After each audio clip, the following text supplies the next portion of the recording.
Over the past decade, Minecraft has added a ton of strange and bizarre mobs into the game. We all know the Warden, a blind, bloodthirsty mob that lurks in the depths of the deep dark. Or the Sniffer, an ancient creature whose history is completely unknown. But have you heard of the Wildfire? Yes, it's a real mob. What about the Glare? Or even the Pink Dolphin? Today, we're looking at Minecraft's most strange mobs that were confirmed by Mojang but were never added to the game. But why?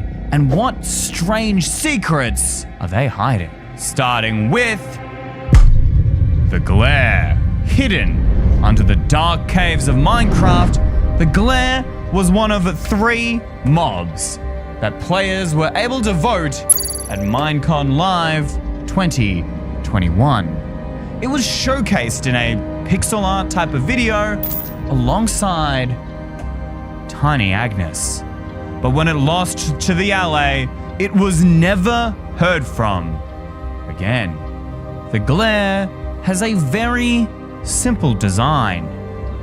Its entire body is covered in some sort of grass or moss, with 2 very bright, staring or glaring eyes. It can also float around similar to the alley, except I have a friend at Mojang, and like any normal person, I went ahead and sent him some messages asking him if we could get an unreleased snapshot version that still had the Glare in it from when they were testing, and have a look at those messages. He said yes, and we should get the files soon. But while we're waiting, what makes this mob so unique compared to the other Minecraft mobs is it hates the darkness. Like, hates it. If you leave it in the dark, it will become seriously grumpy. And this feature would seriously help players protect their bases from mobs that spawn in the dark, because when the Glare gets grumpy, that's how you know it's dark enough for monsters to spawn. Wait, did you guys hear that? Is that my phone? Oh, check it out, guys. We got the version. It's time to see what the Glare would have actually been like. There it is. A Glare in its natural habitat. Except at the moment you can see it's pretty grumpy and isn't moving at all. But what would happen if we whip out a torch and light the area up? No way! Dude, the Glare just full on came to life, but he doesn't follow, he just attracts to the light. Hold on, maybe you have to tame him somehow. We could try moss. I mean, it looks like moss or grass. Maybe leaves, azalea bush. I don't know, we could grab some oak, fern, grass. Let's see, do any of these work? No? Guys, none of this, I'm clicking, look. I'm clicking and it's not working, I'm not getting hearts. Does he follow me? Because like when you use wheat, you know, like a sheep, it will follow you. So does the Glare follow? No? Maybe I'm beginning to see why he lost the mob vote. Can we use a lead? Let's give this a go. Okay, so that works. We could attach a Glare to a lead and you could bring him mining with you, and when he gets upset, you know, oh, I need to put down a torch. I suppose one of the key reasons why players would have voted this mob out was because no one actually cares about checking if, you know, hostile mobs can spawn in dark areas. I mean, you can just spam a ton of torches and it does the same thing, lights up the area, stops the mobs. But maybe I'm wrong. Would you have voted for the Glare? Next up on the list is the EYstreem. Now in Minecraft Live 2022, the EYstreem was one of the proposed mobs that would be added to the game alongside the Moon Bloom and the Glow Squid. Now, the Glow Squid won by quite a huge margin, leaving the EYstreem in the dust, but some say that this vote was rigged. Now, although our lovely EYstreem lost this mob vote, you can actually still find them within the Creeping Winter DLC of Minecraft Dungeons. And yes, if you believe the Iceologer looks very similar to our Villager or the Vindicator Evoker, then you would be right, because the Iceologer was actually supposed to be a new type of villager that lives on the cold mountaintops. It has red eyes and a blue cloak and brown boots. It's a hostile mob that attacks players with clouds of flying ice. How dope is that? In Minecraft dungeons, Iceologers summon these large ice chunks above their target that will hover for about 3 to 5 seconds before falling. And that got me thinking. It gave me a glimpse into what life would have been like with this mob, how cool it would have been. But that footage is all from Minecraft dungeons. It's not real unless I got my guys to make it inside of Minecraft and add it ourselves. How would it work if it got added to Minecraft? Would it be the same or would it be different? I began my research and found an old, outdated version of the Iceologer hidden away in the archives. This is your regular schmegular schmuck of a snow villager. And this is the Iceologer. And dude, he just lifted ice out of the mountain and dropped it on that villager's head. Bro had absolutely no hope. How do you even escape an attack from the Iceologer? He will just keep dropping giant cubes of ice. Like, look, the villager's trying to run, and it's literally making no difference. How much damage does he do? Okay, if I switch to survival, let's see. Yo, I can't escape. I literally can't move. You can't outrun the ice block, and it hits you. You get freezing, slowness, and then it just comes again. There is no hope for you. You cannot beat this thing. If you did have the chance to defeat this thing, obviously I'm just gonna switch to creative. What does it drop? What is that? Looks like a totem of undying? What does this do? What happens if we die? Does it do anything? Let's give it a go. No? What do we use this for? I don't understand. What do you guys think? When the mob vote finally took place, I guess it seems that players thought that Illagers already had too many variants. I mean, we've got Pillagers, we've got Evokers, we even have the Illusioner that never even got added. And I suppose that's why this Iceologer was lost in Minecraft's history forever. However, hostile mobs don't stop there. And this is one you might not have ever heard of. The Red Dragon. This was a mob confirmed and planned by Notch for a future Minecraft update. And if you didn't know, Notch is the creator of Minecraft. Now, this second variant of the Ender Dragon has existed as a concept ever since 2011. Believe it or not, players love the idea of a red dragon so much that they've made tons of mods dedicated to this forgotten promise. This is Jeb, the Chief Creative Officer at Mojang. And he stated in the past that if red dragons were to ever be implemented, then players would probably get them from the dragon egg. But wait a minute, that doesn't make sense because dragon eggs only come from, well, the Ender Dragon. So does that mean that the red dragon is just a variant of the Ender Dragon, or is it a completely different species? Or perhaps it's actually something much, much scarier. Personally, I think it would be dope to see another dragon in the game. But what about a horror deep beneath the ocean? Introducing the Barnacle.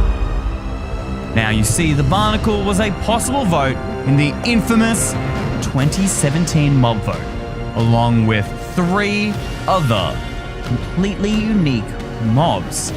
This was actually the first time there was ever a mob vote that was held by Mojang.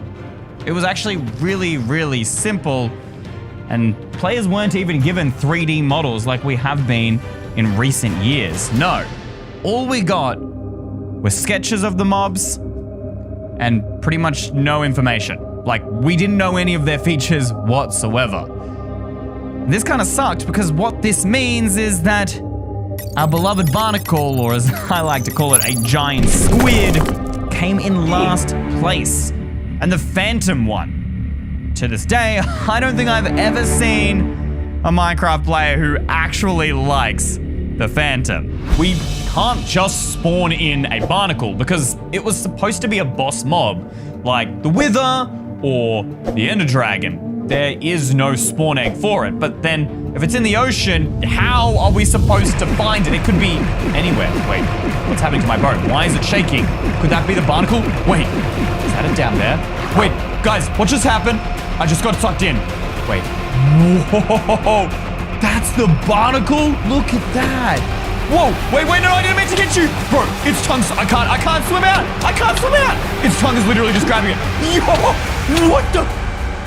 Bro, I actually don't know how you would ever escape this. This thing is terrifying. Speaking of scary, the Vulture. Now, I actually didn't know about this mob at all until I was researching for this video. And unlike the previous entries, the Vulture wasn't actually part of a mob vote. It was part of the biome vote at Minecon Live 2019 as part of the Badlands. Now, you see, the Badlands included the Vulture mob, as well as a new cactus type.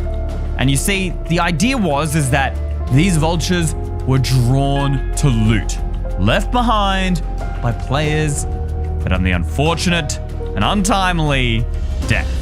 Mojang said themselves that the purpose of this mob was to make Badlands and desert biomes way more challenging and difficult. So, you know, it actually felt like deserts in real life.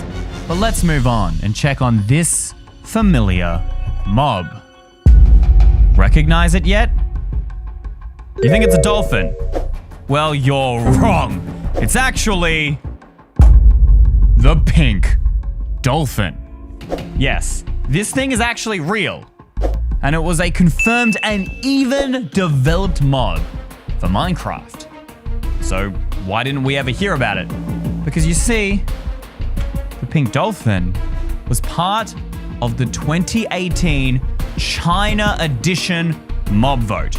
The other mob votes were the crocodile, the golden monkey, deer, and even the panda. I bet you guys had no idea that the panda was actually a mob vote winner. In terms of Minecraft, pink dolphin is basically a dolphin that is pink. It's pretty straightforward, but if we're actually looking at real life, pink dolphins have a completely different body compared to normal dolphins. They have these long, slender snouts, a more flexible neck that apparently allows them to navigate through a bunch of complex river systems, and that's the other thing. Now, they're known for this unique adaptation to their fresh water habitats and are actually considered a separate species from their brothers who live in the ocean that we, know and love. But when it actually comes to Minecraft, what will make the pink dolphin unique other than, just spawning in rivers? Let's find out. We have our regular dolphin and our pink dolphin, and straight away, even if there is no difference, this thing is adorable. And honestly, that's enough for me, but I'm actually noticing something different right now. Can you guys see it? Look at the speed of a normal dolphin. Pretty average. But if we look at the pink dolphin, look at these two things side by side. The pink dolphin is almost twice the speed of a regular dolphin. These things are crazy fast, which means, I assume if we're in survival, yes, we get dolphin's grace, and if we get it from a pink dolphin, it means we swim twice as fast as a regular dolphin. But if we come over to our pink dolphin, can we use kelp? No? What about the cod? Yo!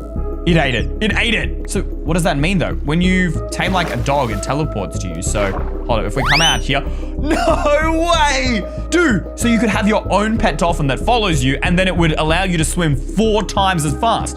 But obviously, the mob you have all been waiting for. Arguably, the best thing to ever touch Minecraft, ladies and gentlemen, the wildfire. Similar to the Isolager, who is no longer here, the wildfire was a mob voted out. Once again, a victim of the 2017 mob vote. However, you can actually find them within the various missions of Minecraft dungeons as a mini boss. Unfortunately, its behavior was never revealed in the mob vote. Some think it would just be a blaze, but more powerful, almost like a blaze king. But I reckon it would function similarly to how it does in Minecraft Dungeons. The shields protect the wildfire from attacks until all 4 shields are broken. Wildfires also shoot a barrage of shield debris instead of just boring old fireballs, but in reality, how overpowered is it really compared to our regular blaze? A regular blaze, pretty straightforward. Couple of hits with the diamond sword and GG, it's over. I think that was like total 3, and the flames, look at my hearts, full hearts. Let's try the wildfire and see if it's any more interesting. Holy flip, it just knocked me back. What the?